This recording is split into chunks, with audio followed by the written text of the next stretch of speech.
इस मूवी का नाम है डेविल। इस मूवी के शुरू होने से पहले मूवी के बैकग्राउंड में एक आदमी बताता है कि उसकी माँ उसे बचपन में एक कहानी सुनाती थी, जिसमें वो बताती थी कि शैतान धरती पर अपना रूप बदल कर आता है ताकि वो उन लोगों को सजा दे सके जिन्होंने पाप किए होते हैं। इसके बाद मूवी शुरू होती है और हम देखते हैं एक आदमी बिल्डिंग से नीचे कूदकर सुसाइड कर लेता है। यहाँ पर सीन कट होता है और दूसरी सीन की तरफ जाता है, जहाँ पर एक आदमी जिसका नाम बोर्डन होता है, वो एक डिटेक्टिव होता है। वो काफी सैड होता है और अपने फ्रेंड के साथ अपने दिल की बातें शेयर करता है, क्योंकि उसकी वाइफ और उसका बच्चा 5 साल पहले एक कार एक्सीडेंट में मारे गए थे और वो उन्हें बहुत मिस करता है। उसके बाद दिखाते हैं कि जिस आदमी ने बिल्डिंग से कूदकर सुसाइड किया था, उसके केस की इन्वेस्टिगेशन के लिए डिटेक्टिव बोर्डन वहां जाता है और डिटेक्टिव को पता चलता है कि इस आदमी ने सुसाइड किया है, क्योंकि उस आदमी के पास सुसाइड नोट मिलता है जिसमें लिखा होता है कि उसने शैतान की प्रेजेंस को महसूस किया है। दूसरी तरफ दिखाते हैं कि उसी बिल्डिंग के लिफ्ट में 5 लोग फंस जाते हैं, जिसमें एक टेम्पररी सिक्योरिटी गार्ड है, एक मैकेनिक है जो कि एक फॉर्मर सोल्जर भी था, एक मैट्रेस सेल्समैन होता है, एक यंग वुमन होती है और एक ओल्ड वुमन होती है। सीसीटीवी चेक करने वाला सिक्योरिटी गार्ड कैमरा में देखता है कि एक लिफ्ट रुक गई है और 5 लोग अंदर फंसे हुए हैं, तो वो लिफ्ट रिपेयरमैन को कॉल करता है और लिफ्ट चेक करने को बोलता है। दूसरी तरफ लिफ्ट में फंसे लोग काफी परेशान हो जाते हैं। उस लिफ्ट का फोन काम नहीं करता, ना तो किसी का फोन का नेटवर्क आता है, और जब बाहर का सिक्योरिटी गार्ड उनसे बात करता है तो सिक्योरिटी गार्ड को उन लोगों की आवाज भी नहीं सुनाई देती, क्योंकि शायद लिफ्ट का ऑडियो काम नहीं कर रहा था। पर लिफ्ट में फंसे लोगों को उस सिक्योरिटी गार्ड की आवाज साफ सुनाई देती है। कुछ देर बाद लिफ्ट की लाइट बंद होती है और वहां अंधेरा हो जाता है। लिफ्ट के अंदर वाले सिक्योरिटी गार्ड की गहरी सांस लेने की आवाज सुनाई देती है और तभी ओल्ड लेडी चिल्लाती है कि छोड़ो मुझे, और तभी लाइट आ जाती है और दिखाते हैं कि उस सिक्योरिटी गार्ड ने उस ओल्ड लेडी को डर के कारण पकड़ लिया था। उसके बाद मैट्रेस सेल्समैन उससे पूछता है कि क्या हुआ तुम्हें, तो वो बताता है कि उसे लिफ्ट में घबराहट हो रही है। उसके बाद जो मैकेनिक होता है वो लिफ्ट की छत को खोलता है जिससे लिफ्ट में वेंटिलेशन रहे। दूसरी तरफ लिफ्ट रिपेयरमैन को कुछ पता नहीं चल पाता कि लिफ्ट में खराबी क्या है। उसके बाद दिखाते हैं कि यंग लेडी की बैक पर किसी ने मारा और वो मैट्रेस सेल्समैन पर शक करती है और उसको बोलती है कि क्या तुमने मुझे पीछे से मारा है, तो वो बोलता है कि नहीं, उसने नहीं मारा। उसके बाद लिफ्ट में लाइट जलती और बुझती है। फिर दिखाते हैं कि सिक्योरिटी गार्ड को सीसीटीवी कैमरा में एक शैडो दिखती है और वो उसे देखकर काफी शॉक्ड हो जाता है, क्योंकि उसे लगता है कि वो शैडो किसी डेविल की है।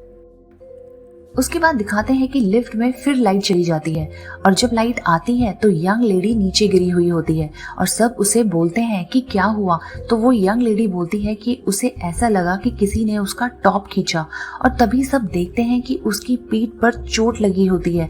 वो सब मैट्रेस सेल्समैन पर शक करते हैं कि शायद उसी ने यंग लेडी की पीठ पर किसी चीज से मारा है, क्योंकि उस आदमी के कपड़ों पर खून लगा होता है। पर वो बोलता है कि उसने नहीं मारा और ये खून इसलिए लगा है क्योंकि ये मेरे ऊपर गिरी थी। सिक्योरिटी रूम के गार्ड उस लेडी को उसकी पीठ दिखाने को बोलते हैं और वो देखकर शॉक्ड हो जाते हैं और पुलिस को इन्वेस्टिगेशन के लिए बुलाते हैं, जो कि डिटेक्टिव बोर्डन ही होता है।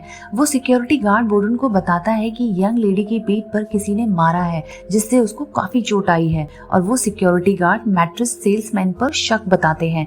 उसके बाद लिफ्ट की लाइट फिर जलना बुझना शुरू हो जाती है और फिर शीशे टूटने की आवाज आती है और फिर लाइट आती है और वहां पर वो मैट्रेस सेल्समैन मरा पड़ा होता है। दूसरी तरफ डिटेक्टिव बोर्डन उस लिफ्ट में फंसे लोगों की इंफॉर्मेशन निकलवाना शुरू कर देता है। दूसरी तरफ सिक्योरिटी रूम का गार्ड कैमरा में देखता है कि मैट्रेस सेल्समैन मर गया है और वो डिटेक्टिव बोर्डन को बुलाता है और डिटेक्टिव बोर्डन को बताता है कि पापियों का नाश करने के लिए डेविल्स कभी कभी इंसान का रूप ले लेते हैं और लिफ्ट में फंसे लोगों में से कोई एक डेविल है जिसने इंसान का रूप लिया हुआ है। पर डिटेक्टिव उसकी बातों को नहीं मानता, क्योंकि वो इन चीजों पर बिलीव नहीं करता। उसके बाद दिखाते हैं कि बोर्डन को पता चलता है कि लिफ्ट में फंसा सिक्योरिटी गार्ड एक क्रिमिनल था जिसने एक आदमी को इतना मारा कि वो कोमा में चला गया था, और बाकी लोगों के नाम डिटेक्टिव बोर्डन को रजिस्टर में की गई एंट्री से पता चलता है कि मैट्रेस सेल्समैन का नाम विंसी मॉककॉमिक होता है, जो कि एक फ्रॉड था और उसने कई लोगों का पैसा लूटा था और शायद इसलिए लोग उसे मारना चाहते होंगे। यंग वुमेन का नाम सारा कारावे होता है, जो कि अमीर आदमी से शादी करके उन्हें मारकर उनका पैसा चुराकर भाग जाती है। और ओल्ड वुमेन का नाम जेन कास्की होता है, जिसे सीसीटीवी कैमरा में किसी का पर्स चुराते हुए देखा गया था। बस अब मैकेनिक ही बचा था, जिसकी आइडेंटिटी अभी तक पता नहीं चल पाई थी और डिटेक्टिव बोर्डन उस पर शक करता है। डिटेक्टिव बोर्डन मैकेनिक के अंदर आते समय का सीसीटीवी कैमरा चेक करता है और देखता है कि उसके हाथ में एक बैग था, जो कि लिफ्ट में उसके पास नहीं है। बाद में उन्हें वो बैग बाथरूम की लॉबी में मिलता है, जिसमें काफी सारे टूल्स होते हैं और उसका शक और भी बढ़ जाता है, क्योंकि उसे ये लगने लगता है कि शायद उसी ने अपने किसी टूल से लिफ्ट खराब की होगी। दूसरी तरफ लिफ्ट में लाइट फिर से फ्लक्चुएट करना स्टार्ट कर देती है और जब लाइट वापस आती है तो वहां पर बूढ़ी औरत लिफ्ट की सीलिंग से केबल तार से लटकी हुई होती है, जिससे उसकी मौत हो जाती है। लिफ्ट में मैकेनिक और सिक्योरिटी गार्ड एक दूसरे पर शक करने लगते हैं। सिक्योरिटी गार्ड मैकेनिक को बोलता है कि उसने ओल्ड लेडी और सेल्समैन को मारा है और मैकेनिक सिक्योरिटी गार्ड को बोलता है कि उसने उन दोनों को मारा है। वो दोनों झगड़ने लगते हैं और काफी फ्रस्ट्रेटेड होते हैं। उसके बाद डिटेक्टिव बोर्डन को पता चलता है कि यंग लेडी सारा कारावे सिक्योरिटी एजेंसी कंपनी के मालिक कारावे की पत्नी है और वो अपने पति का सारा पैसा लेकर भाग रही है और शायद उसके पति को ये पता चल गया है और इसलिए उसके पति ने लिफ्ट में जो सिक्योरिटी गार्ड है उसको सारा को मारने के लिए। दूसरी तरफ लिफ्ट में फिर से लाइट जलती बुझती है और अंधेरा हो जाता है और जब लाइट आती है तो वहाँ सिक्योरिटी गार्ड बेन का गला कटा हुआ होता है, जिससे वो मर जाता है। तब बोर्डन सोचता है कि जिस पर शक किया था वो ही मर गया, तो आखिरकार वो कौन है जो इन्हें मार रहा है। दूसरी तरफ मैकेनिक और यंग लेडी सारा एक दूसरे पर शक करने लग जाते हैं और फिर से लिफ्ट में लाइट फ्लक्चुएट करना शुरू कर देती है, जिससे मैकेनिक और सारा डरने लग जाते हैं कि अब क्या होगा।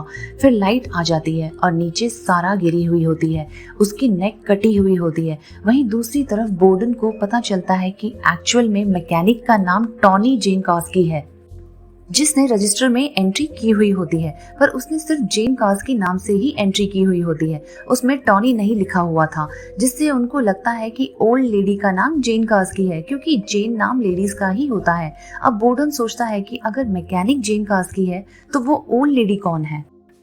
उसके बाद अचानक से वो ओल्ड लेडी जिंदा हो जाती है और टॉनी जेन कास्की को बोलती है कि तुम अपनी बारी के लिए तैयार हो ना।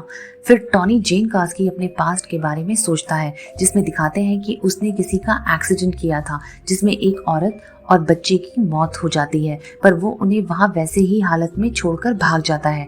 उसके बाद वो ओल्ड लेडी बोलती है कि तुम पापी हो, तुमने पाप किया है। तो जेन कास्की उस ओल्ड लेडी को बोलता है कि हाँ, मैं मानता हूँ कि मैं पापी हूँ, तुम मुझे मार दो लेकिन सारा को बचा लो। तो वो ओल्ड लेडी बोलती है कि नहीं, सारा को नहीं बचा पाएगी, क्योंकि जो पापी है वो सजा भुगतेगा। उसके बाद लिफ्ट का वॉकी टॉकी चलने लग जाता है, तो जेन कास्की वॉकी टॉकी पर बताता है कि उसने 5 साल पहले अपनी कार से एक औरत एक बच्चे को मार दिया था और वहां से भाग गया था। डिटेक्टिव बोर्डन ये सुनकर शॉक्ड हो जाता है और उसको पता चल जाता है कि टॉनी जेन कास्की ने ही उसके बीवी और बच्चे को मारा था। दूसरी तरफ क्योंकि टॉनी जेन कास्की ने अपना जुर्म कबूल कर लिया था, इसलिए ओल्ड लेडी जो कि डेविल थी वो वहां से गायब हो जाती है। डिटेक्टिव बोर्डन डिसाइड करता है कि वो ही टॉनी जेन कास्की को अपनी कस्टडी में लेगा और वो दोनों जब वहां से जाते हैं तो डिटेक्टिव टॉनी को बताता है कि जिसका एक्सीडेंट तुमने किया था वो मेरी ही फैमिली थी, बट डिटेक्टिव टॉनी को माफ कर देता है।